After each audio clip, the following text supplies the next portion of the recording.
Vice President Joe Biden, he took Donald Trump to the woodshed today over his remarks about election results and national security. Let's listen in. And he said, quote, "Our country has no idea." This is so fundamental. What an indictment of who we are.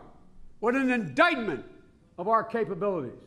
What an indictment of our military. Sending a message that flies into what Putin is doing in Russia, saying America's weak, they're crippled, they cannot move forward. That's how he's keeping support in Russia. And then he says, as a major party candidate, for the world to hear, playing into the hands of Putin, that our country has no idea. Can you fathom any presidential candidate ever having said that, or would they say that?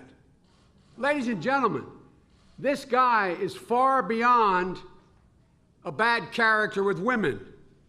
That's enough to disqualify him. But ladies and gentlemen, last night, here's what he said. This guy representing the grand old party about Mosul. I have been put in charge of Iraq going back to 2009 by the president. A month after we're in, Secretary of State, National Security Advisor, Secretary of Defense all came in and said, here's how we laid out your plan for Iraq, Mr. President, on an eternity. Without telling me eternity, he said, no, Joe will do Iraq. He knows more about it than you guys. You listen to Joe. I said, that doesn't help me much, Mr. President. But all kidding aside, I've been doing this a long, long time, back when I was chairman of the Foreign Relations Committee. We know what's in Mosul. We know ISIS is there, or they call it Daesh in the Middle East. We know who's in Raqqa in Syria, the other part of the caliphate.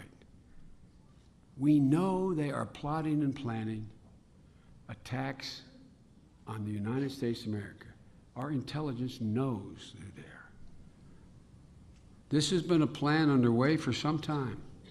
And this man says, and by the way, folks, those of you who've traveled a lot know, the world listens to everything we say, because so much of what we do, they have to depend on for their freedom and security.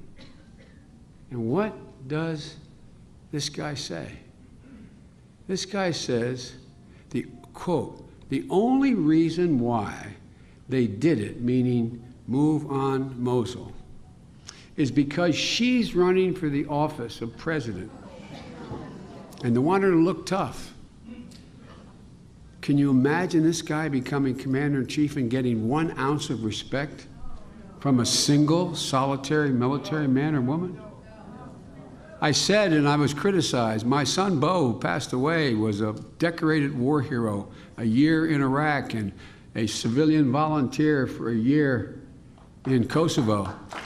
No, that's not what I'm saying. I said, thank God I don't have to worry about whether my son is still there, because he plays into the hands of our enemies so uniquely. It's either he is so stupid that he doesn't understand. No, it's possible. It's possible he doesn't understand the damage he's doing.